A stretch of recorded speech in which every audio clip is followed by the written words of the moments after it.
I watched several and I never, which is so funny. Because, most people like start it and they're like, JStu out here. But I kind of love that y'all never did. You just kind of like walk into it. Like you're just hanging with us, you're already there. I don't even know their names, but well, we've had many people come up to us mispronouncing it. Some guys like, "Oh, JJ Studios, what up?" We're like, what? Where did you get those letters from? That is the worst feeling to introduce a guest and like be like, I don't think I said their name right. And that is the worst. And I am like queen of pronouncing things wrong, so I have to check. No, you got it easy.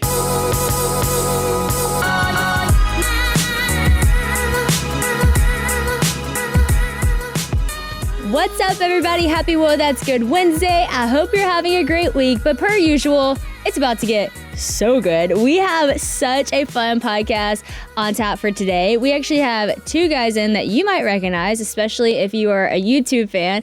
We have, and by the way, they have a brand new book, which I'm so excited to tell y'all all about, and we're going to dive into. But we have Justin and Andrew from JStu YouTube videos. So thank you guys for being on.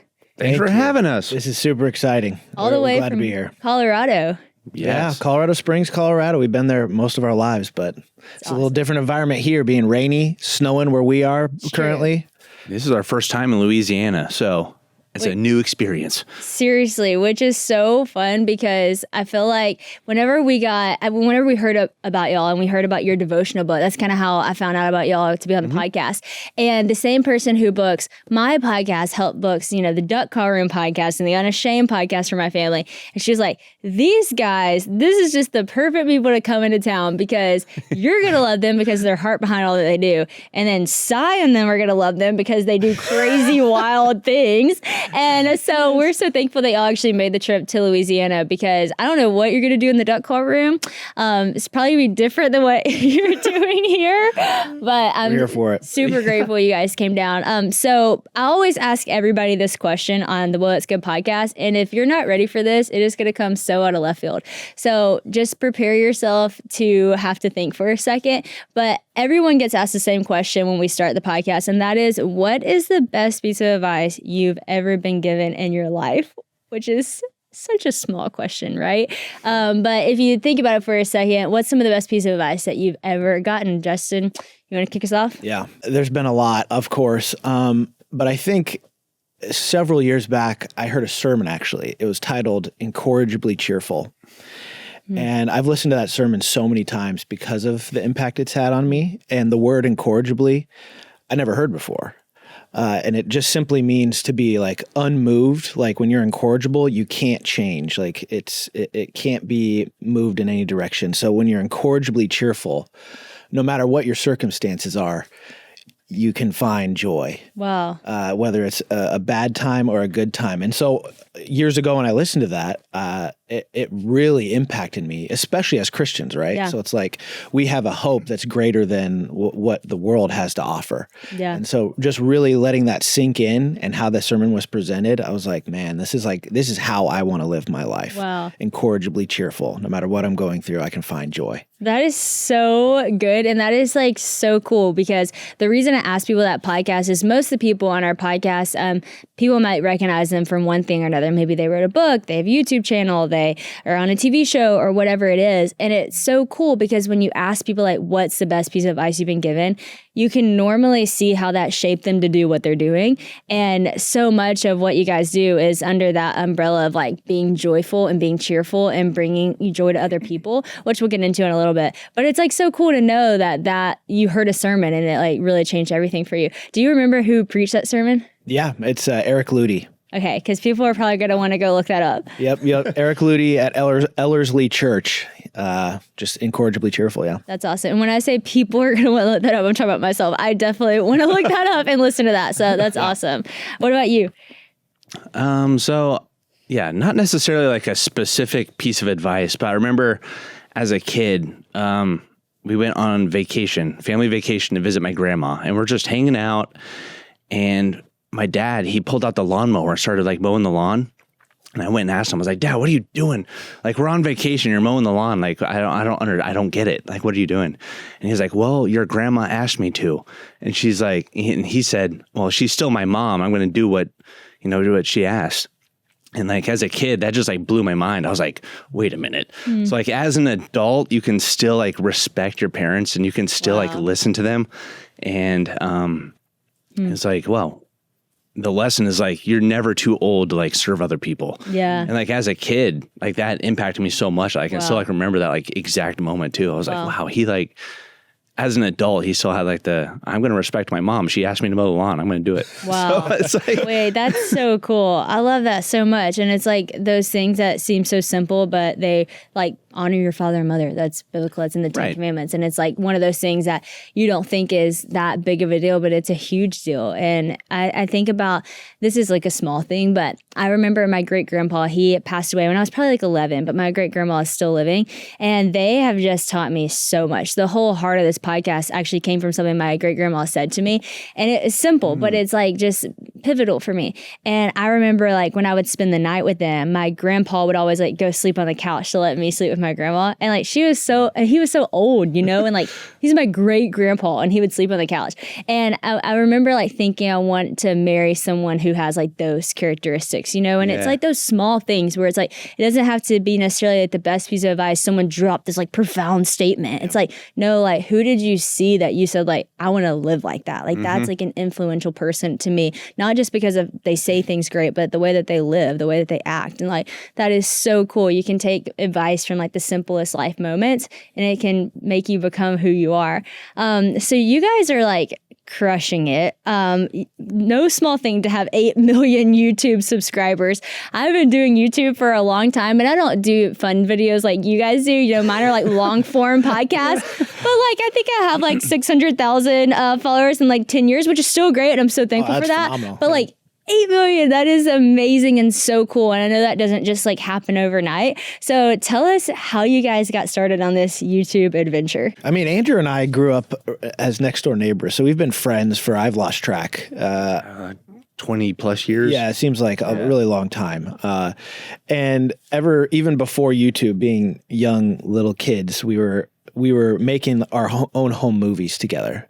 And back then we had cameras that you had to put the it wasn't VHS, tape. Yeah, like mini VHS tapes. And we'd have to like plug it into the TV to like rewind it and watch what we just filmed. Oh my gosh, that's awesome. It's a lot different than now. I'm talking like we're so old. No, I remember that. People like don't think, they're like, oh yeah, you don't remember. No, I remember actually at Memo K and Pebble Phil's house, they had the rewinder and like the VHS. And I just remember like sitting there waiting, you know, as the tape like rewound. So I'm hanging with you. Okay, so you get it. And we just were making movies all the time and just had this natural drawing towards anything movies, anything acting. And so as we got older, we went to Colorado Film School together. But before that, we were making YouTube videos. Right. But like we always had a dream of like doing something in the entertainment industry. Yeah. So that's why I went to film school and Justin's did acting and I did like writing and producing. Wow. But like the whole time we're doing this like YouTube stuff on the side. And it's like, I just feel like God really kind of like was like, hey, this is the entertainment space. Like you're in it. Like keep going in that area. What were like y'all's inspos at the time? Like what kind of movies were you loving? What kind of shows did y'all like? Movies?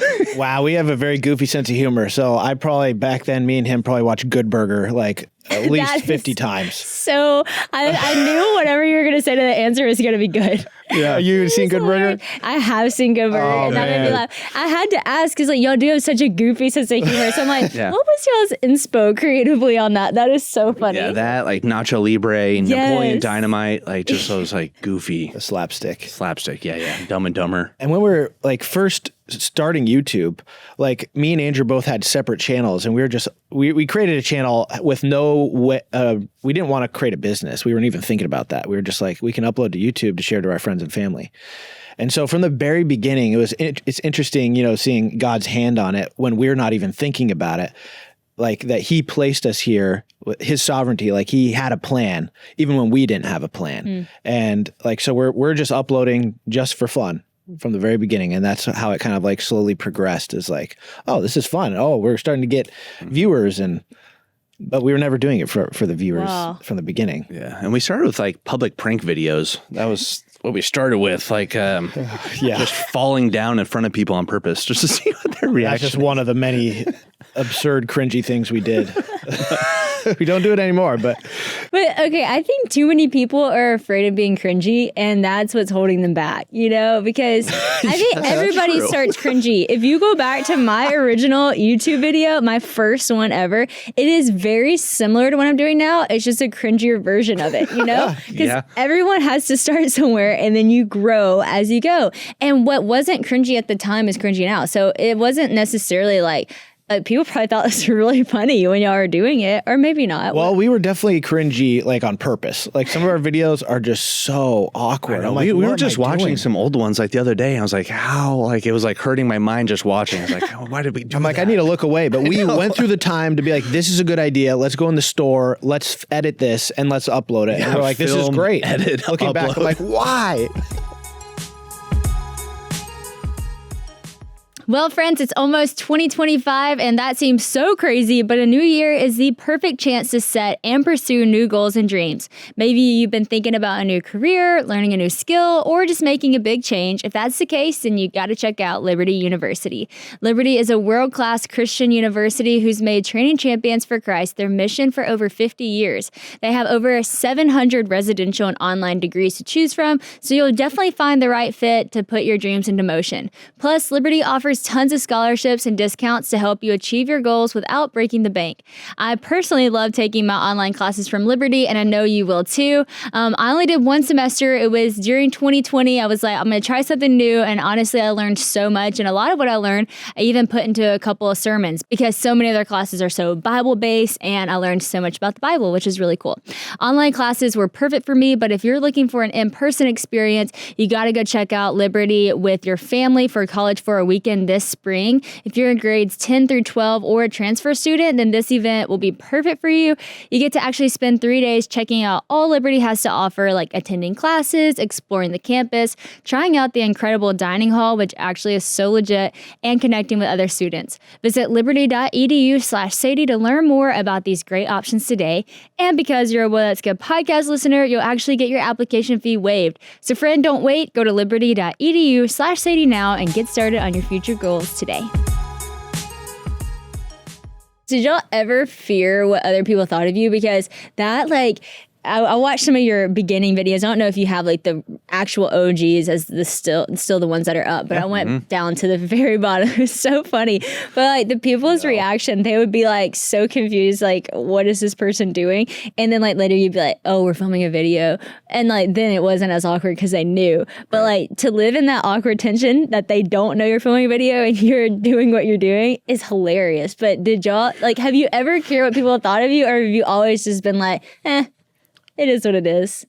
No, I feel like that's been a change over time, but I feel like, again, it's like because of like YouTube, because of these like situations we intentionally put ourselves in of like being awkward and strange around people. It's like now it's like, I don't care at all like what people think, but like there was a time where I was like, oh man, I don't know if I could do this. They'll think I'm so strange or whatever. Yeah. But Y'all talked about that in one of your devotionals. It was the one where it was kind of talking about whenever you guys walked around looking like jacked or whatever. And like that made me laugh so hard because that was so my husband Christian. Like y'all went to Chipotle like as a joke and just ordered chicken. I was like, that Christian would do that. Like he would literally do that. That's actually what he does. He orders chicken with rice and a little bit of hot sauce, but that's it. And like so many things that y'all said that was like obviously funny. I was like, Christian actually would say that. He'd probably get a kick out of that. Oh, he would think it's so funny, but just like stuff like that, and just like letting people think that you're absolutely ridiculous in those moments. Like that takes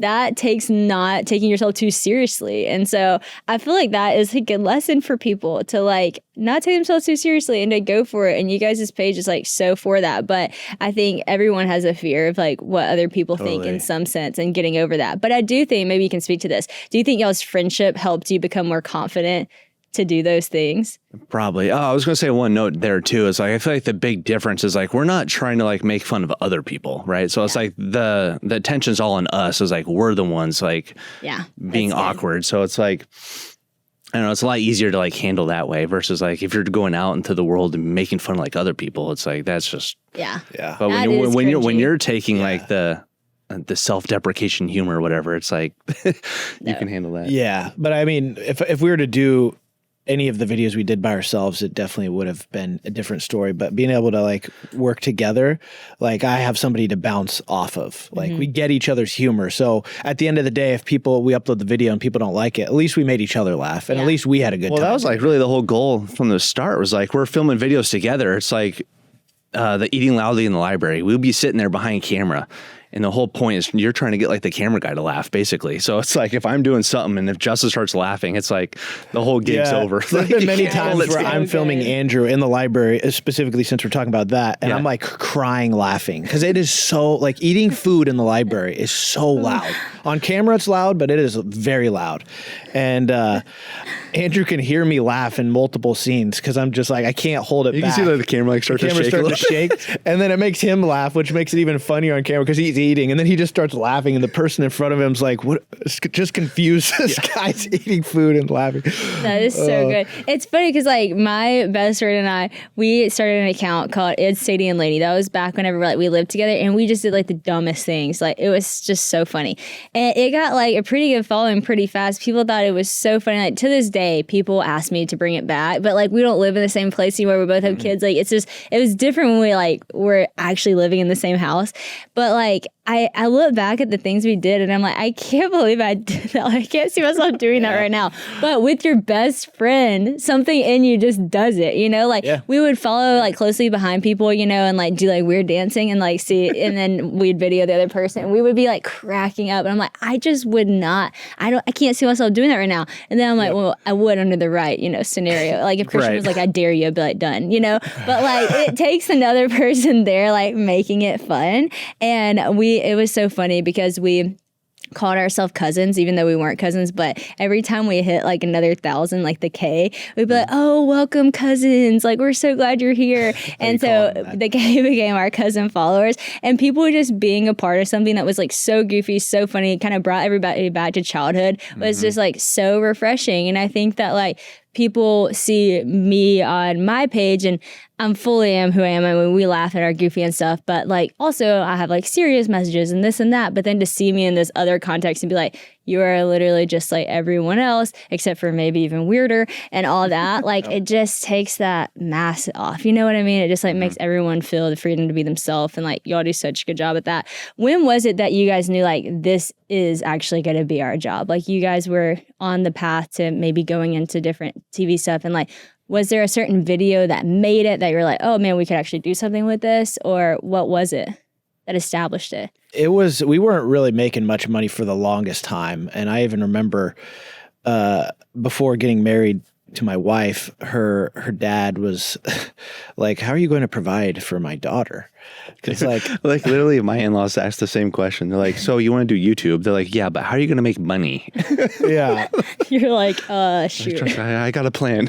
Yeah. I remember getting our first check because you couldn't get your first check until you get $100. And that was like, whoa, you can actually make money. Whoa, we should start taking this, like, we should start making more videos and doing this more. But I remember our first viral video was one of the pranks, and it was falling is the new coning, where basically it was this compilation of all our best falls. We fall by people in the store on purpose, but they thought it was an accident. We just put the best of our falls into one video, sent it out to all these news outlets, and they shared it, and it went viral. And then from that point on, we started getting a lot more views. Wait, did you send it to the news outlets? Yeah. Wait, that's really cool. Because like, I feel like a lot of people think to go viral, it's all depending on the algorithm, but that's actually so cool. Yeah, like back then, we literally created a spreadsheet of all these contacts, like different like websites and news sites. And anytime we uploaded a prank video that we're like, okay, I think this one has viral potential, we would email it and send it to everybody and be like, I think you should feature this on your website and all this stuff. We're like doing the work for them, being like, hey, this would be a great article. Like, right. And they're like, here's what you can say.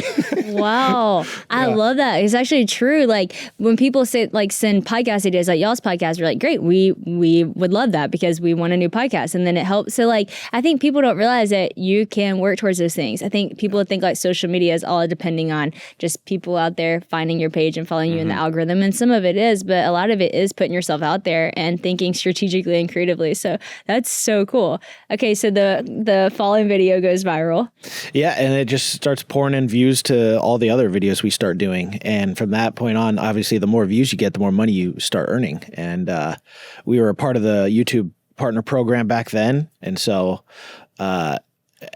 we just felt like, okay, if we keep uploading more, then that means we can make more money, and therefore this could be a full-time job for us. Yeah. And it was interesting because like we were going to film school too. And like in film school, this was like before YouTube was like really established. It was like, oh, people can make a living on this platform. But like going through film school, a lot of the other students there would look down on you if you're doing YouTube because it was like viewed as like amateur and not like professional. There's no career. You just make cat videos. So Yeah. that was my experience in like film school was like, oh, you don't belong here type of like mentality. I was like, well, I don't know. I feel like there's something here maybe. Yeah. Well, obviously you were right. You just had to work at it for a little bit longer. So after the video started going viral, did you guys have a point in time where you're like you had to stop pursuing the other thing to fully pursue YouTube? Like was it kind of that fork in the road, or how long did you guys hold both? Like I'm going to keep pursuing this and YouTube as a side thing. When did it become all in? Well, at that time I was working another job too. I was working at like the youth center on the Air Force Base. And at that time, I was like, that was like a job. And then we were doing YouTube. I was like, man, if I could really focus just on YouTube, that would obviously help a lot. Yeah. And there was a moment when I was at work and I had requested time off with my boss because I, again, wanted to go visit my grandma. And she had like, this was like weeks in advance. And it came to like the day like I was about to leave. And she's like, well, you know what? You can't go anymore because if you go, that means I'll have to cover for you and I don't want to. And I was like, are you kidding me? Like, I already bought tickets. I let you know like weeks in advance. And it was like, that was like the pivotal moment for me where I was like, I'm not going to like work for someone who's, or like just in general, like people who are going to like take away from like my dreams and like what I want to do. Yeah. So it's like, yep, let's go all in on YouTube. Let's make this work. Yeah. And being in college too, kind of like when we were at college, I wasn't working a job up there. Like we had an apartment, focusing all my time on school. And so we had a lot more time to kind of put towards like YouTube. Mm-hmm. And as it started just gaining more money, we're like, well, I'm never going back to the standard what I was doing before. I was a waiter at California Pizza Kitchen, but I got fired. So that was kind of, that was my last job. And I'm like, I'm just sticking with YouTube. If you follow me for a long time or ever listen to this podcast, you've definitely heard me and Christian talk about our love for AG1. It's been an essential part of our daily routine for over 3 years now. It is a daily health drink that contains all non-GMO ingredients, no added sugar, and is designed to fill the gaps in your nutrition as well as support your gut and digestive system. Since it comes in a powder form, it is super easy for your body to digest and get all the benefits from AG1's nutrient-packed ingredients. It's just one single scoop in a glass of cold water every single day, and that's it. It's so simple. And if you're like me, then you're probably planning on heading out at some point during the holiday season to visit friends or family, and AG1 is so easy to pack. They actually have travel packs that make it so game-changing. You can like put them in your purse or that small and make sure you have something healthy on the go. I normally just throw a few in my purse, like I said. You can put it in the diaper bag, you can put it in your backpack. Honestly, you can just put it in your pocket. It's so easy to travel with, and it just helps your body get all your nutritional needs. Actually, my father-in-law got hooked on AG1 after hearing about it from us, and he swears that is the reason he does not get sick. He's like, ever since I started drinking AG1, I do not get sick. He has like not missed a day, and I don't even know how long it's been, at least 6 months now. It's very impressive. So this year, try AG1 for yourself. It is the perfect time to start a new healthy habit, and that's why we've been partnered with them for so long. And if you go to drinkag1.com/whoa, you'll save $20 off your subscription or $49 off when you sign up for a double subscription like Christian and I. Plus, you can get a free welcome kit, a bottle of vitamin D3, plus K2 drops, and 5 free travel packs. So make sure to check out drinkag1.com/whoa to get this offer and start your new year off on a healthier note. That's drinkag1.com/whoa.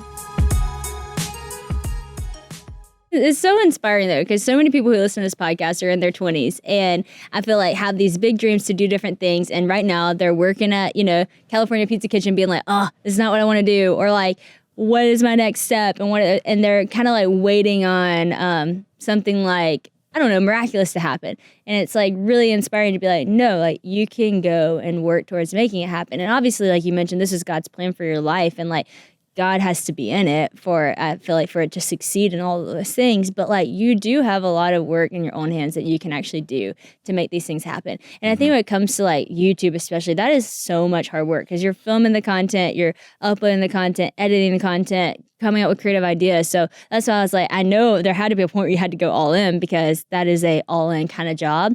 I watched the like toilet paper fort or whatever video, which is funny because I noticed on the devotional there was the toilet paper. Yep. I don't know if it was a nod to that. Yes. It was like 32 million views. It was like so huge. Yeah. When y'all did that, did y'all think, oh, this is going to be a huge success? Yes. You did? Yeah. Well, maybe not the very first one. That was more of like just for fun.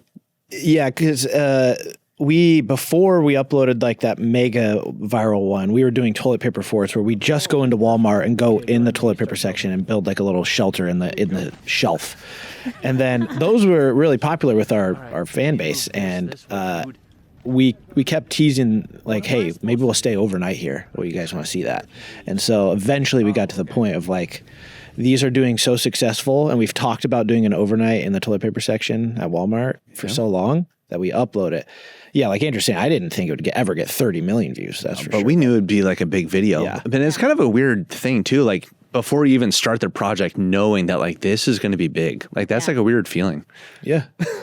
It's definitely I think that's cool though. You know, there's something to it. There's like for me in my own job, like there's certain messages that I'm about to share that I'm like, this is going to be really big. Like you feel the weight of it, you know, and whatever job you carry, like it's yours to steward well. And so I feel like there's some moments in life where you're like, I need to do a good job at this because this is going to reach a lot of people in whatever context that is, you know, and my purpose or mission is in this way and y'all's is in that, but it's so cool because all under the umbrella of sharing Christ, which that's why like whenever I saw your stuff, that's what jumped out is like on your YouTube bio, you have like 2 Bible verses. I think you have like John 3:16 maybe, and you have Proverbs 17 where it talks about like the cheerful heart. I was like, it's so cool that like that's your intention. And even though it's not like you're not like preaching the gospel in every video, but you're sharing Christ in every video through like the fruit of the Spirit that's on it, you know, and it's so cool.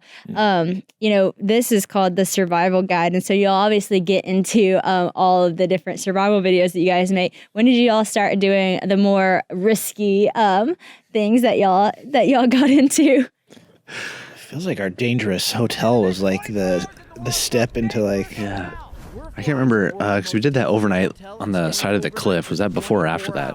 That may have been before. No, it was after, I feel like. I don't know. But yeah, we have definitely stepped into what's like a really hard place to get to that we can stay overnight. And I'm like, I don't necessarily just want to be doing dangerous stuff, but like we did that dangerous hotel video. And that was another video where like, this is going to do really well. What was the premise of that one? I haven't seen that one. It's this oil rig in the middle of the ocean, like basically that's abandoned, but this guy bought it and turned it into like a hotel.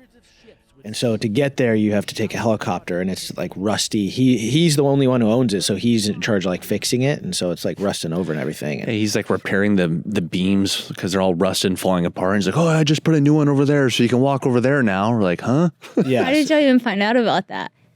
Some picture online. It was, I don't know. Yeah, I came across a picture and then contacted him, and he's like, "Yeah, just pay." And he had his own website and everything, and went out there, and it was an insane experience. Yeah, but we knew because we like when it comes to YouTube, like if you don't have a good title or thumbnail before you go into the video, it's not going to do well. Like you need to have a good thumbnail and need a good title, otherwise the video will tank. And so that one we knew, world's most dangerous hotel. The thumbnail is this oil rig and just the water, and it looks janky because everyone looks at it and they're like, what is that? It makes you want to click. And then you click it, we get right into it, and we're in the helicopter. We get there, and it was a crazy adventure. And yeah. Back to you don't introduce yourself. You go right into it. Before we started the podcast, I was like, is it pronounced JStu? I'm like, because none of your videos do you go, what's up, guys? It's JStu. Y'all just like start in the action, which is true. It keeps you there. You're like, what is happening? And no, that is one that I would never, ever do. Oil rig in the Ocean Hotel is a no. I'm out on that one. That is crazy. I actually watched the cliff one. And one of the things that I thought was so like sweet and funny because your fans have like followed you for a long time. They watch all your videos and they're like, this is the first time I've ever seen you nervous, Andrew. This is the first time I've ever seen, like, it was just funny. They're like, I can tell you're actually scared. Like, were you actually scared on that cliff? I was super terrifying. nervous. I mean, they just built this little platform like on the edge of the cliff, and you're like, you're supposed to trust this? Shaky. I mean, heights, I'm not good with heights in general, so like that was genuinely like nervous. Yeah, people could tell. I was like, that's awesome. Because I watched like such a random assortment of your videos. So like I see the overnight in Walmart and I'm like laughing at the cat bag thing.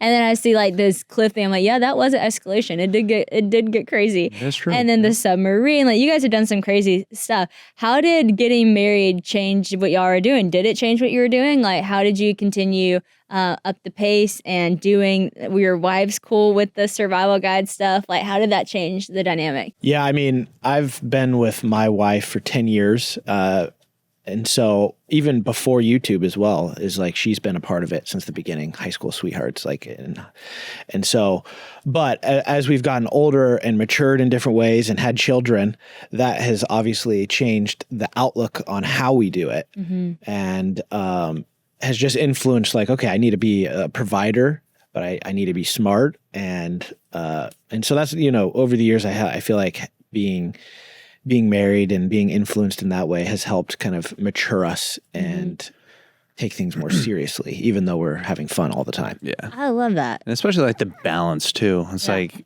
obviously if we weren't married, we could spend 24/7 just on YouTube, just making videos, editing, whatever. But like with family, you kind of got to balance that. So I feel like we've done a pretty good job of like finding that balance. Like we work Monday to Friday, 10 to 5. And that's so sort of, I mean, there's other days where you got to work more or less or whatever, but that's sort of like our structure. And we try to like stick to that, like pretty rigid, just to maintain that balance. And I think that's so cool. Like, I love that, I think a lot of people think like whenever you get married, well, I don't think a lot of people think this listening to this podcast, but I think generally like from the world's perspective, people think like, oh, if you get married, like that's the end of the fun or whatever. And like, then you got to settle down.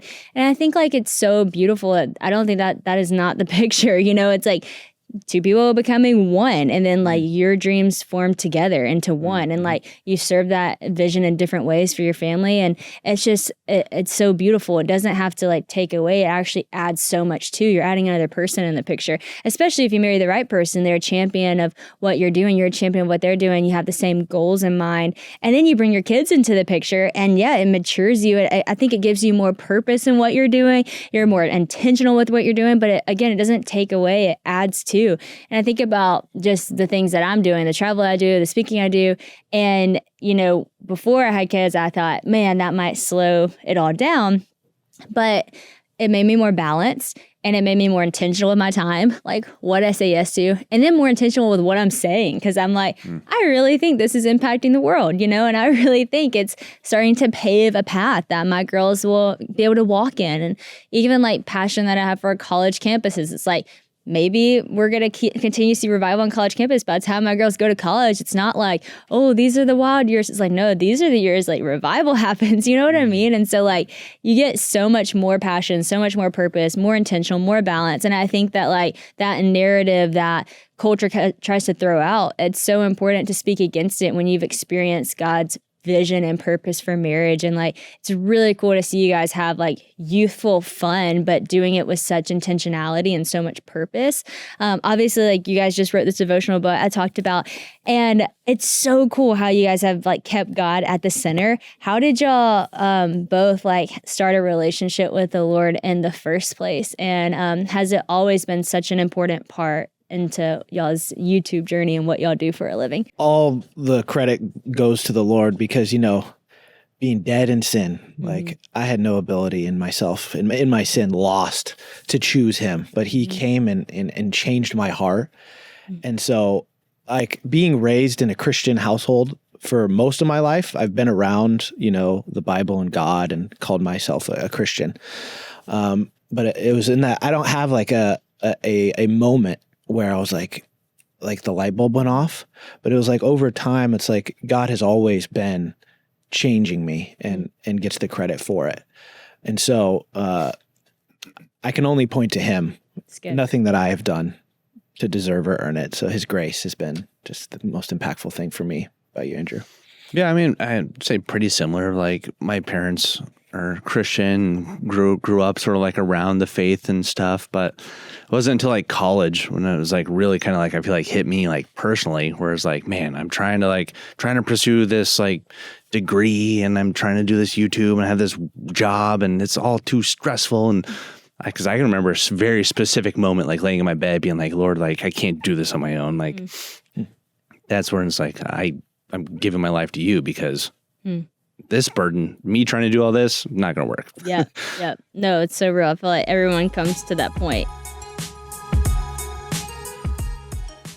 Maybe you're the person that likes to give the funny gift or maybe the sentimental gift, but whatever your strategy is, this is the year to level up your gift-giving game with a beautiful, meaningful Aura frame. There's a reason Wirecutter called Aura the #1 digital photo frame. It's easy to use, the display is amazingly clear, and it has unlimited photo and video storage for keeping up with all of those amazing memories throughout the year. You can even preload an Aura frame with a personalized message using the Aura app, so it's a great option for those long-distance loved ones. Your mom, dad, grandparents, sisters, or friends will be thrilled to have an Aura frame from you under their tree. Actually, I've given this gift to a lot of people for Christmas because I think it's such a good gift to give. But my mother-in-law just got one and she loves it. And then she got it for her mom. And so it really is the gift that every single person loves. You got to check it out. It can be for a friend, family member. They're all going to love it. So save on the perfect gift by visiting auraframes.com to get $35 off Aura's best-selling Carver matte frames by using promo code WOA at checkout.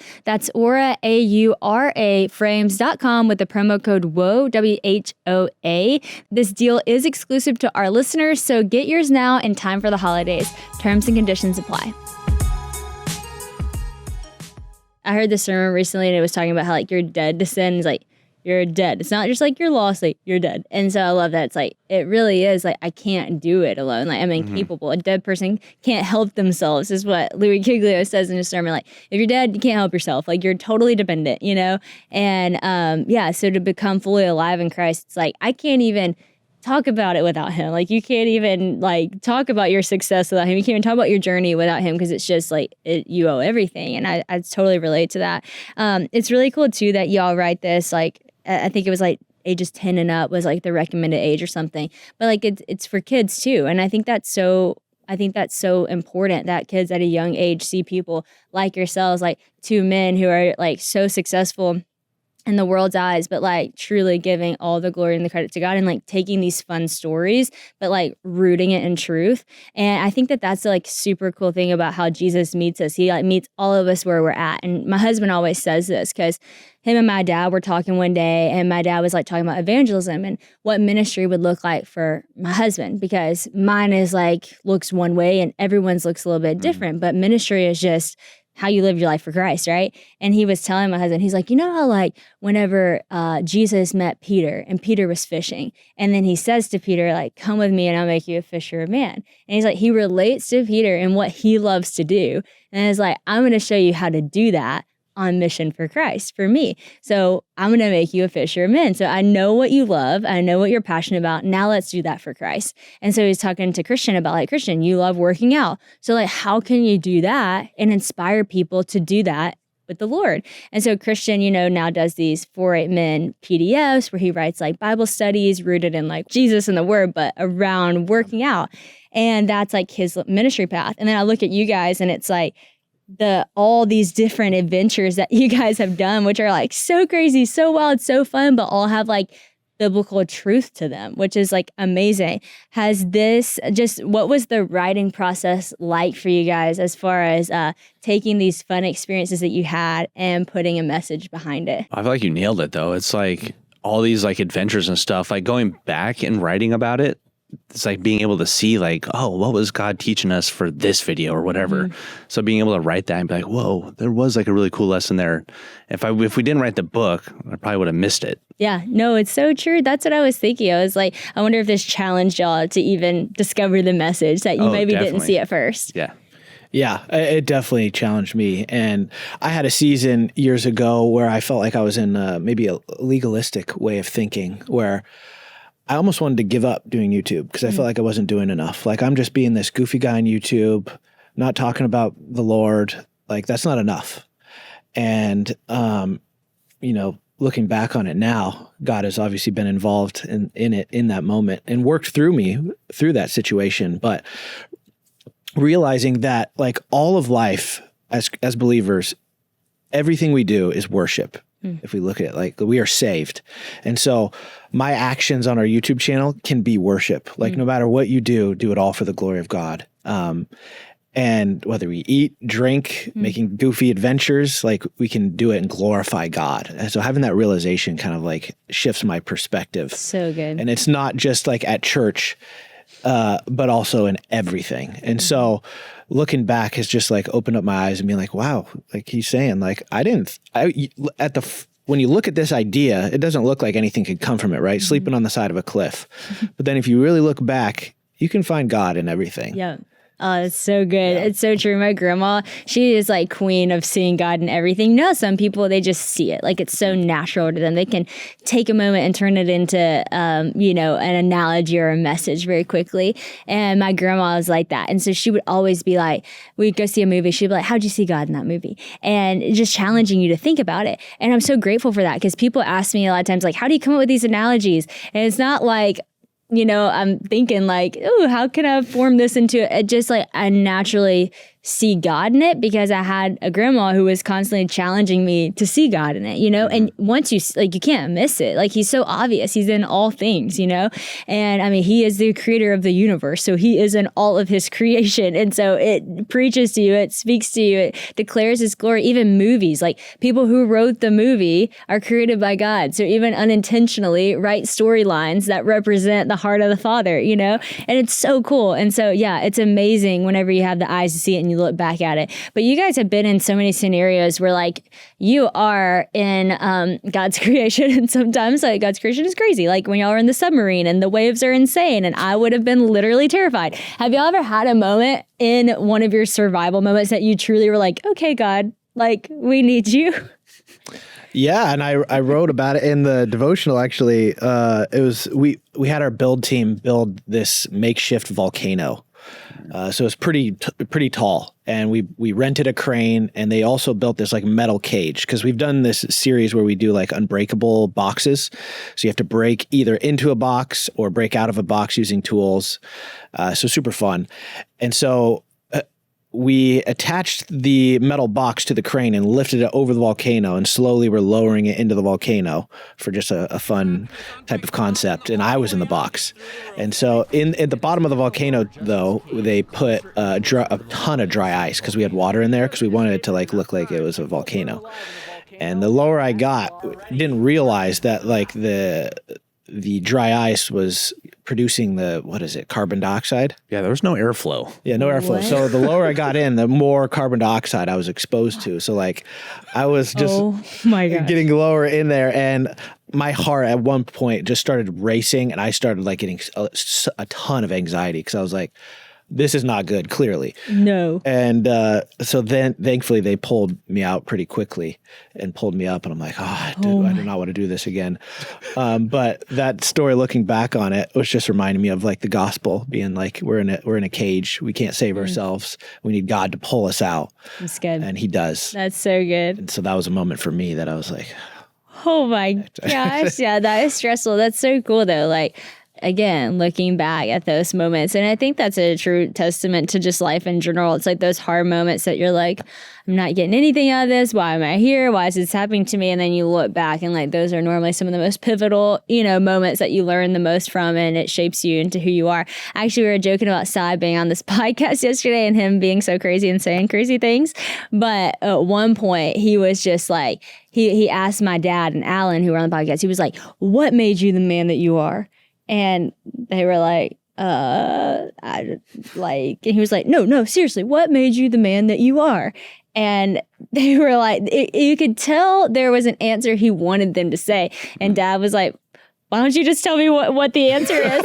And then Uncle Si was like, the hardships you've endured. Like the hard, it's those moments that made you the man that you are. And they were like, no, it's actually so true. And it was just funny because he really does have a lot of wisdom. Sometimes he goes around the bush, but that was such a direct thing.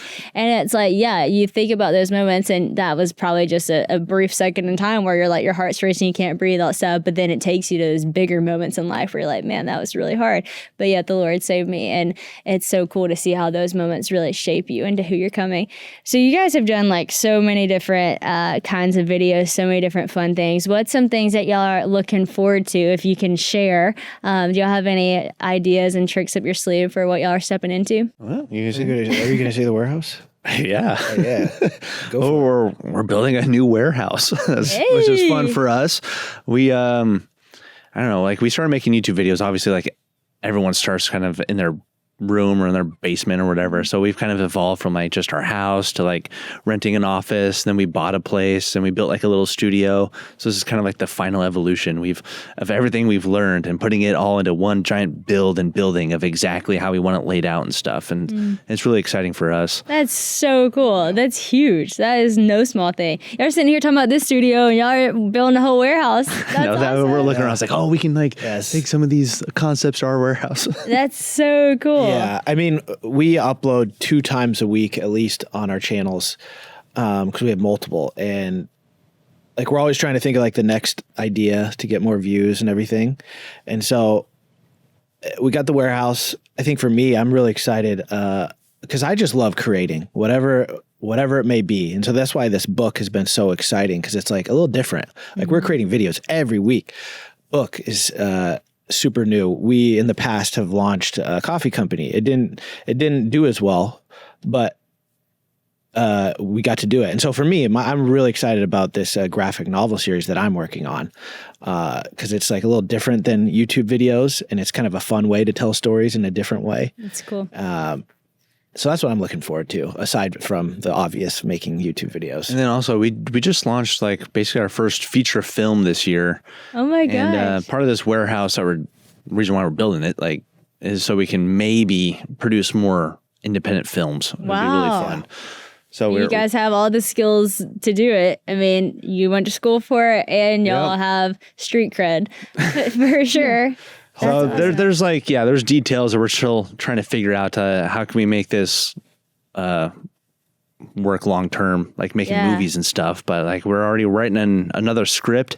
It's going to be really fun. But as long as we can continue, because you've touched on it a little bit, like our motto on our channel is Proverbs 17:22. It's laugh daily, which comes from that. A joyful heart is like medicine, but a crushed spirit dries up the bones. We believe that with our whole heart. That so many people in the world lack a joyful heart. And so if we can provide that, whether it's through videos, whether it's through podcasts, like we're doing a good thing. It's great. And so we want to be able to provide laughter and joy in any way possible. And so It's so needed, honestly, in the world. And I think one thing that I've just taken, and I think, so many people listen to this, like so many people want to be influencers nowadays. So many people want to like do YouTube, TikTok, Instagram for a living, which is great. Like that's needed. And I think people are doing an incredible job with it. But there's so many people doing it with a lack of joy. There's so many people doing it and in the hustle and the striving of like producing the content that's actually going to keep people's attention and the algorithm and the thumbnail and the title and the this and the that. And it's stressful and it is a lot. I'm not saying that you guys haven't had probably a lot of hard days and a lot of stress and all of that too. But like at the core, you guys did it because you loved doing it and because it was fun and because that was naturally who y'all were as people. And it bled into this thing that was an overflow of who you are and what you love doing, and people loved it. And I think that like, if it is genuinely like, what God has created you for, you're going to have like joy in it. You're going to feel like a purpose towards it and excitement for it. And like for me, like I said, I have had YouTube for like 10 years and my following compared to y'all's following, I could look at it and be like, oh, why am I here? But I'm like, man, I'm so grateful for like where I'm at. And I've done this for so long and I love doing it so much that I look forward to the years that I will continue doing it, because there's a joy in it. There's a purpose in it. I love it. And I think there's such a temptation to like look around and be like, oh, should I do that kind of video because that's what they're doing and it's working.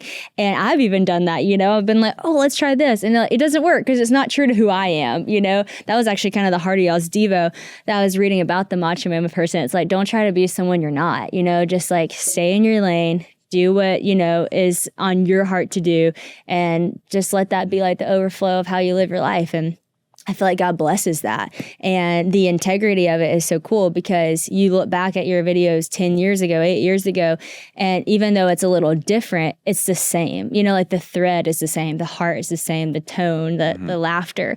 Just like for me, you look at my video 10 years ago, it's a little different, but the heart's the same, the feeling's the same, purpose is the same, because that's like the mission you're on.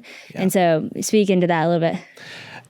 I love that because like, be who God made you to be. Mm-hmm. We each have been given a unique set of abilities that only we have. Mm-hmm. And so it reminds me of the parable of the talents. Mm-hmm. Like God gives us each talents. So what are you going to do with those talents? Yep. Are you going to bury them, or are you going to go out and use them for the glory of God and to change the world, to be a difference in whoever your audience may be? It might be an audience of millions, or it might be an audience of 2 little ones at home, right? It's true. And that both they're not a scale of like, well, subscribers, views are more valuable. It's not that. It's the impact of what God has called you to impact. If it is those 2 kids, like love them well, the best of your ability. Take those 2 talents and turn them into more. So true. So yeah, and like our gifts are really meant to serve other people too. So like if you, whatever your gifting is, and if you're just looking at like, oh, how do I make more money just for me, or how do I gain more followers just so I feel cool or whatever, but it's like your gifts, like use them to serve others. Yes, it's so true. I was listening to a sermon this morning, Tim Keller, and he said, God's like a tornado. He always sucks you in to spin you out. Like it's never just for yourself. It's never just like, oh, he brings you in just to stay there. He brings you in to then send you out. And I was like, that is so good. And he was talking about using your gifts for others. And it's so the heart of who God is. I was actually reading like in Isaiah the other day, Isaiah 41, and it kept saying like all the promises that God will do for his people. It's like, I will do this, I will do this, I will do this. And there's like 14 I will statements in that. And then compared to, I think it was like Isaiah 14 or something, when it was the enemy saying these I will statements, and it was all like what he will do for himself. But all of God's I wills were like what he will do for others, what he will do for his people. And I was like, that is so cool. I'm like, well, and I was thinking about it from social media because that's what I do. And I was like, man, I think it's so tempting in these spaces to like want to do things for yourself. It's like you're gaining a following. You're putting out how many likes are you getting? But it's like when you flip that and it's like, no, I'm doing this for other people, then like you said earlier, like you can be confident even if they didn't like it, we liked it. Like even if like, man, that didn't perform as well, I thought it was important. And sometimes I've seen this on this podcast. There have been episodes that have like, man, so many views because maybe we had like a great title or whatever. And it was like a good conversation. But then there's been other conversations with people who are like less known that we've had like the best conversation that's like truly so impactful that maybe has less listens. But I'm like, if 10 people heard that and were changed by it, that makes so much more impact than the however many hundreds of thousands heard another. You know what I mean? So yes, weighing that impact and like what's actually impactful, what's actually influencing people is so important. But you guys are awesome. This has been so fun to have you all on, and I genuinely look forward to seeing what you guys do with the rest of my family today. But just a reminder, the Survival Guide from JStu, this is a devotional book. This is really going to be good for anyone, but especially if you have kids. I cannot wait to read this to Honey. She loves little things like this, and she's gonna love it. I know she's a little young for this, but she is my little cautious child, so I'm always trying to teach her to be brave and fearless. And so I love that is so much of what y'all talk about, and to make it fun. So if you have kids, you got to get this devotional book for them. Thank you guys so much, truly, for being on the podcast and sharing your heart. It was so cool to hear. Thank you for having us. Thanks for having us. It was great.